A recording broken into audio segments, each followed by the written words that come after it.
Welcome to Film Talk. Today is our first episode of Film Talk. Yeah. Are y'all excited? Number one. Yes. I'm sure you're wondering, Film Talk, yes, obviously we're talking about films, but not just talking about films. We're going to be interviewing national and local filmmakers and actors. We'll be talking about the latest in film news, what's trending or whatnot. And I am Tiffany Simple. And I gotta give you guys an opportunity to hear about my co-host here, Independence. Alvin G. Morris. And KG Smooth. So you guys, there's a lot going on in the news right now. Of course, you've heard about Moni Love. Hey, my loves. I am asking that you stand with me and boycott Netflix for gender bias and color bias. Yeah, Monique is blowing up the airwaves right now, y'all. Monique is basically on this rant and boycott movement for Netflix, deeming that they don't pay enough to female African American comedians and they're underpaid, which she had valid points, but there was a lot of, banter, that it was her attitude, due to the way she is, the way she handles herself. That's the reason why she wasn't really offered her full potential.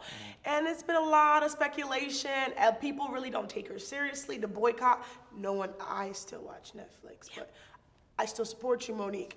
But, reasons, that's what we want to talk about. How do you feel about the boycott she's, demanding of Netflix? I don't know if I would go as far as to boycott Netflix, but I think attention does need to be drawn to it. She's obviously a very, very talented actress and singer. She's Academy Award winning. Like that speaks for itself. She deserves a good payday. Netflix didn't approach her for it. She approached Netflix, so that's where it was kind of difference. Yeah, that's where it was kind of different about the whole situation. I do feel like she deserved more than what they supposedly offered her, but calling for a boycott of the most popular streaming service in the world over this situation, I think that's a bit far. Yeah, Definitely. I also think that no one is going to boycott Netflix. I mean, even though, as Independent said, Monique, we are behind you, but get that attitude together. I personally, when I've met Monique, she has been nothing but kind and sweet. However, there are those industry whispers that she can be hard to work a with. bit difficult to work with at times. So just create your own platform.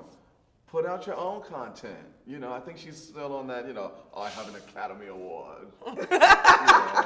Wait, can I just say this? I love that you just brought that up. Somebody on the red carpet, Blackish, the mother on Blackish, not Tracy Ellis, the mother for the husband. She made a great point. Jennifer Lewis. Yeah, Jennifer Lewis. I love you. I'm so sorry I forgot your name. She made a great point to say, being black in the industry has never affected me because I don't look at myself as just being black. I create avenues for myself.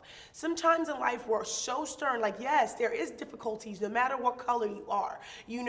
There's always difficulties, but you gotta learn how to set your own standards and create your own avenues in life. If you depend on doors to open for you because, it's hard, you'll never get where you need to be. But if you demand for doors to open because you create your own door, I promise you, there is no excuse why somebody shouldn't pay you because you create your own money that they'll be begging you. I agree with that. I will say this, and I'll just chime in real quick, that I found it interesting that, $500,000 is a significant amount less than Amy Schumer, right? And I think More than significant. Yeah, more than significant. I agree.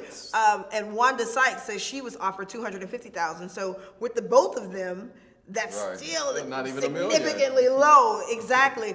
But my issue with the Monique thing, and again, I think we've all said, rooting for you, Monique, but not so much rooting for you for the Netflix thing because Netflix is a big deal. Like that saves people money from paying $50 to take their kids to the movies, that sort of thing. But I feel like she should have approached this differently. Do you guys think that she may have hurt her career more by doing it this way as opposed to a different approach? Yes, Yeah. absolutely. She basically, ignited that fume, that fire that they're saying she's difficult. I strongly believe that if she felt some kind of way, there is platforms that you could have brought I this agree. on. Well, she's showing it because, she's calling out people still, Tyler Perry, Oprah, Will Packard, who Yeah. sat her in Last Christmas, so I don't understand And you know, what is going on in her Monique mind. has a very extensive resume. Like, you know, you have to give her credit for the Parkers, and she was one of the queens of comedy, right? And of course, her Academy Award with Precious or whatnot. But I really feel like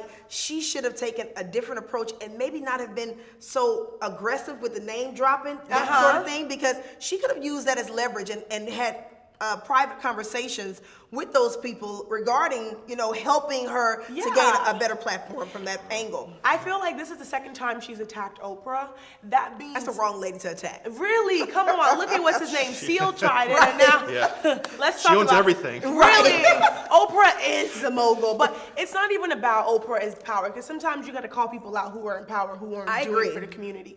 But Monique, this is the second time I believe Monique has called out Oprah. So sometimes when you go for somebody once and there's no feedback and you go second, like, it feels like you're attacking. Now you're just, you know, picking on a dead horse, you know? So that was some good feedback. And again, we all are rooting for you to come out on top one way or another, Monique. But for now, I think we're all in sync, but we'll still be on Netflix. Yeah. Girl, because, you know. We will be right back with more film talk and our amazing co-host, Independence, Alvin G. Morris, and my boy, KG, over here.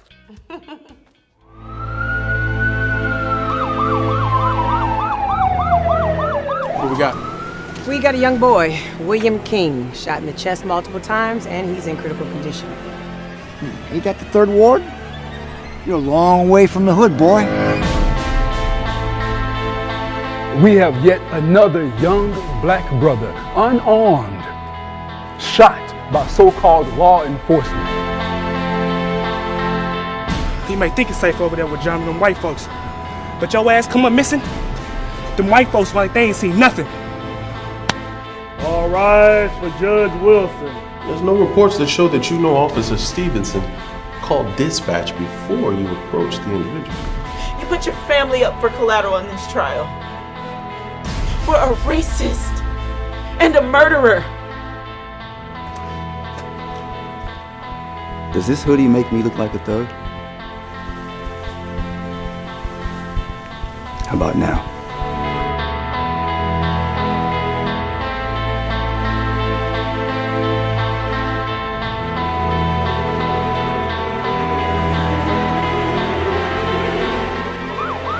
It's just an accident. It's just an accident. Come on, man. Come on, man. Don't shoot, man. Don't shoot. Don't shoot.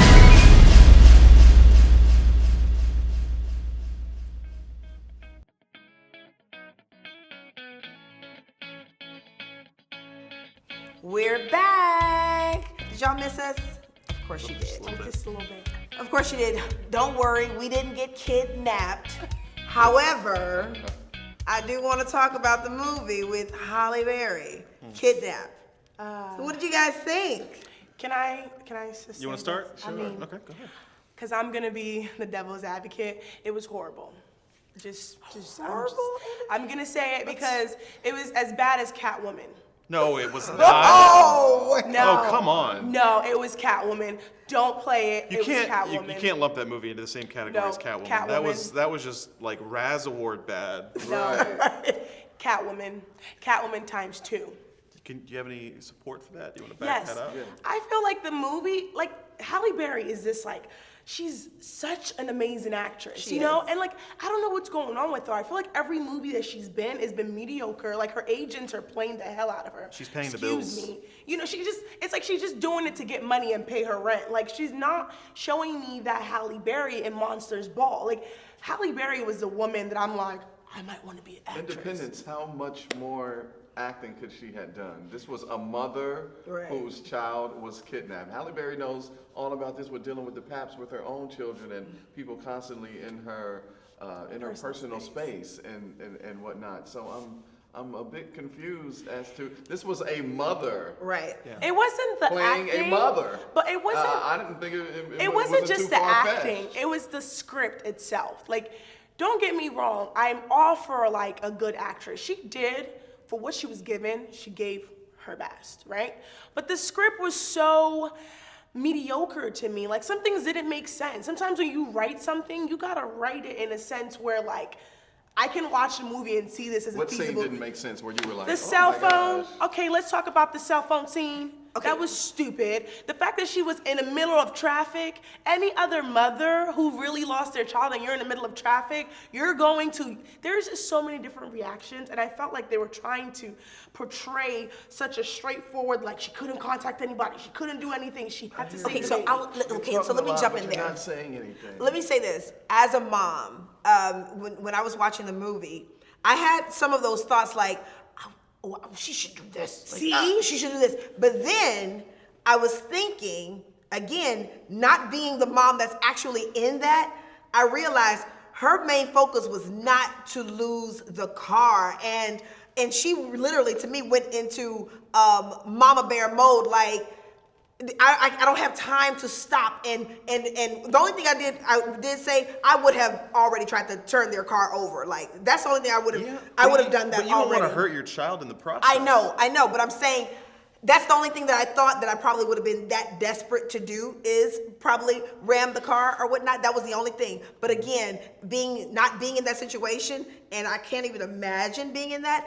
As I thought about it in hindsight, I was like, yeah, she played a desperate mom really good to me. I guess. Yeah. I disagree. Any other opinions? No? All right. I mean, it was something to do. I would love to I hear didn't his walk opinion away from because I feeling feel like I he's on wasted my my team. time. Well, real quick, Okay, Elvin. so look, like Halle Berry is at a point in her career where she is, past the point of playing the hot girl in the bikini. Yeah. She has to take what is given to her, given her age, and this was a role that fit that, And I think it is honestly just so she can pay the bills. There's only so much you can do. But like she gave it her all. She has no control over the script and all that. Like, so you can't knock her for what she did in the film. Okay. She's not gonna do another Monsters Ball because that was 15 years ago. Of course. So it's a give and take. I didn't hate the movie, But but it was not her best. It wasn't was something to do. If it wasn't for the fact that I had to watch the movie because it's film talk, I would never watch that movie. And on that note, thank you so much thanks for joining us, guys. We'll be right back. Don't you go anywhere. We got more. These are hard times. Hard times. Daily we see the suffering of our people. We can testify to the iniquities our community lives with. Daily our young brothers are treated like criminals, treated like animals, even unarmed and innocent. Far too often, they are the ones left shot dead in the street. We are not people to the oppressors, but we are not victims either, my honorable brothers and my beloved sisters. We are the original ones. He who is called the Messiah, the Mahdi, the Christ, he comes from us. He looks as we look. And I charge you to go out into the greater world and achieve great things for our people, not by might, nor by power, but by my spirit, says the Lord. All praises to Allah.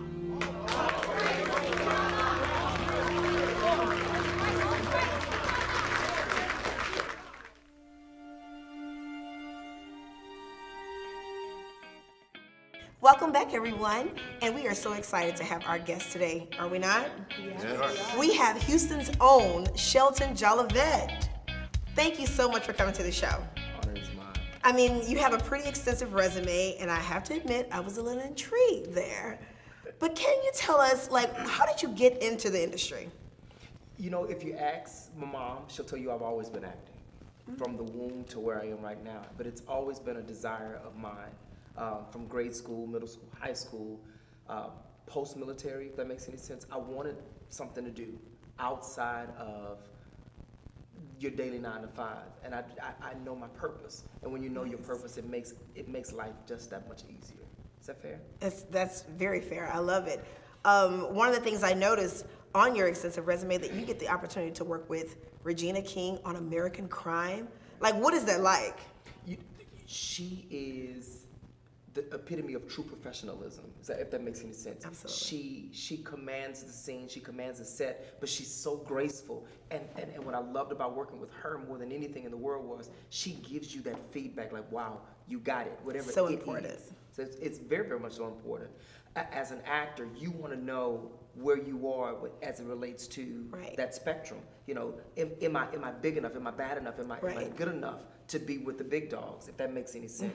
But then when you have somebody who's done it all, somebody who you watched on television, who you've seen on film, and now you're on set with her or him, whatever the case may be, and they give you that feedback like, wow, you got it.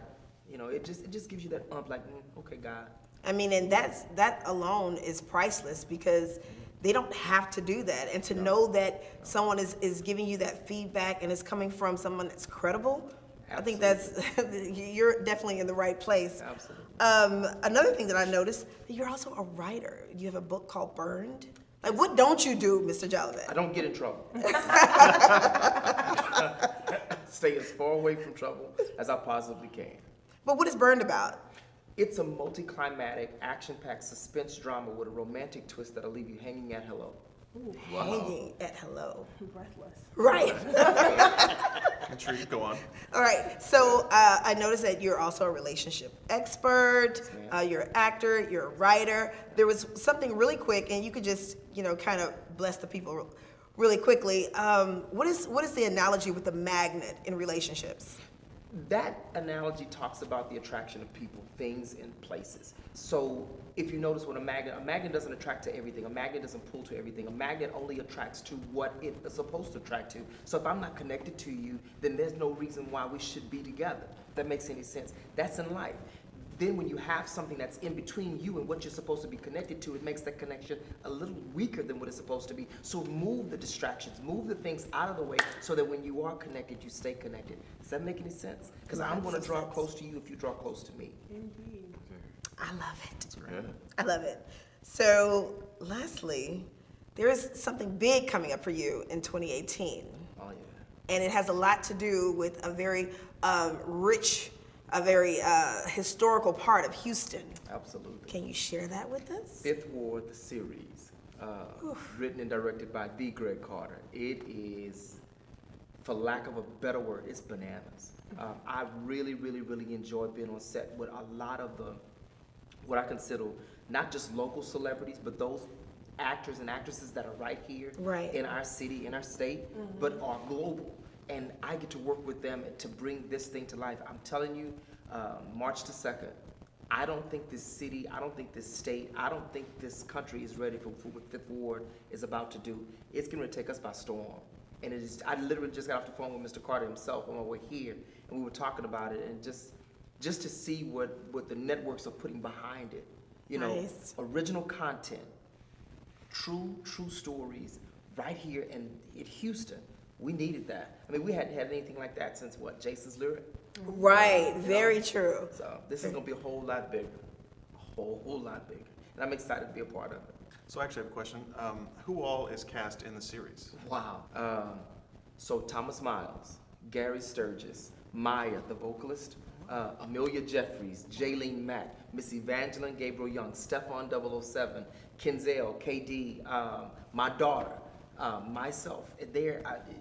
The list goes on and on. Greg Melanson is in his TV show. It's bananas. It's a heck of a lineup. Thomasine is in it. I mean, the list goes on. But when you talk about heavy hitters, these are heavy hitters. And I forgot the guy from Martin Lawrence. What was his name? Cole. Cole. We have a lot of scenes together. I mean, it's Carl Payne is his real name. Carl Anthony Payne. But it's just, man.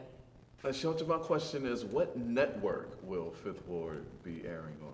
UMC, Universal Movie Channel, AMC, which is the parent, Amazon Prime is what I'm being told it's going to be broadcasting on. Those are the ones that I know for sure. If there's something else, they'll hit us more. But those three, you should be able to catch it. Can I ask this? Are we all going to be there for the premiere? That's my hope. Because there's one here in Houston coming. Okay. Awesome. Yeah. One thing that we didn't get a chance to ask, what's going to be your role in this movie? Yes. Definitely intrigued for that. So I play I play a very, very, very well-to-do pastor. Well-to-do pastor. And I come from a family of pastors.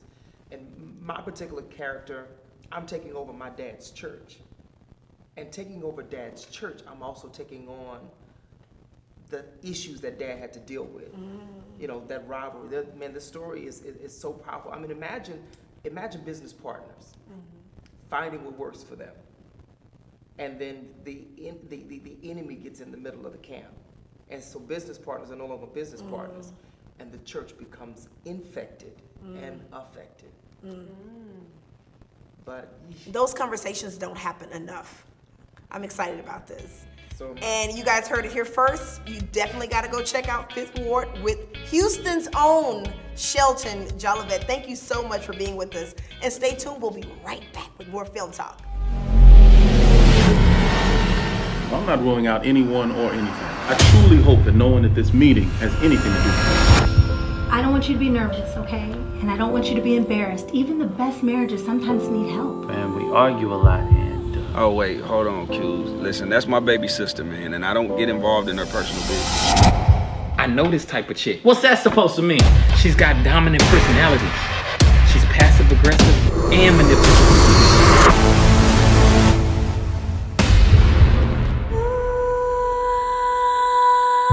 You have the total package sitting right next to you. The perfect wife.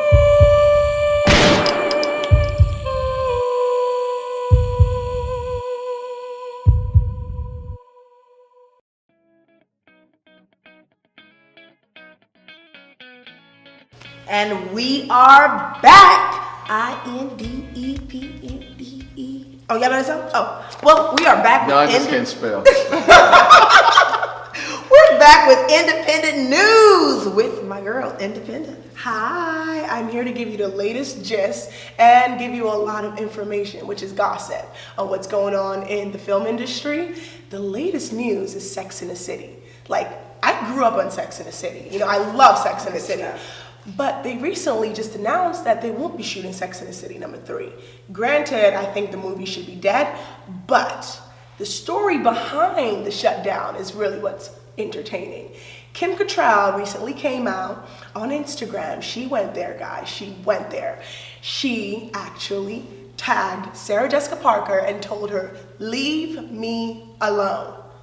It was serious. I was shocked. It was the most random.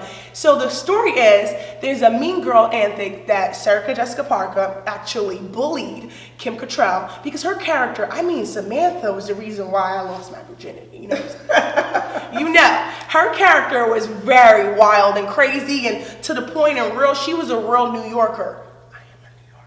So people fell in love with Samantha way more than they did to Sarah Jessica Parker. So there was a lot of rumors that Sarah Jessica Parker bullied Kim Cattrall, and Kim Cattrall never really felt like she was a part of the crew, the cast, and she just didn't want to do the movie again. And Sarah Jessica Parker bullied her, put out tabloid news about how hard she is to work with.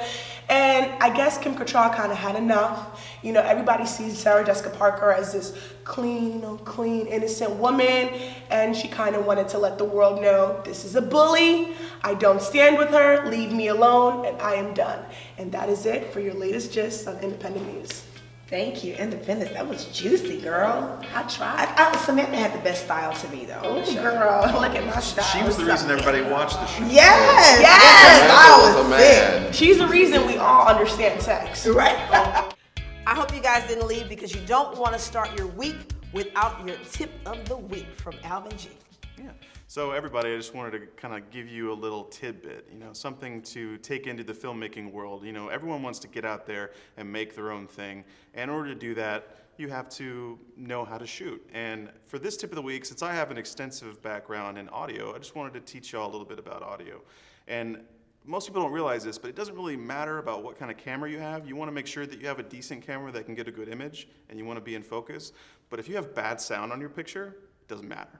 It looks cheap, it sounds cheap. It sounds cheap and it looks cheap. So make sure that you have a microphone that you can put on the end of a boom pole. If you can put it on the end of a boom pole and you can get it just out of the frame above the actor, and you can capture good audio that way. If you have it as an onboard mic on the camera, it just looks and sounds like a home movie.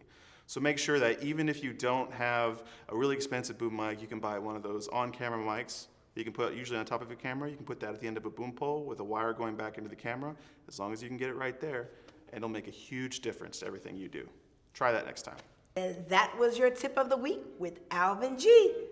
I don't know what he was just talking about. Me neither, girl. Me neither. I'm not alone. Nobody does. Thank you. Thank you guys so much for joining us. Please tune back in next week when we will have the Justin Milton on the show talking about, don't shoot. You don't want to miss this. Trust me.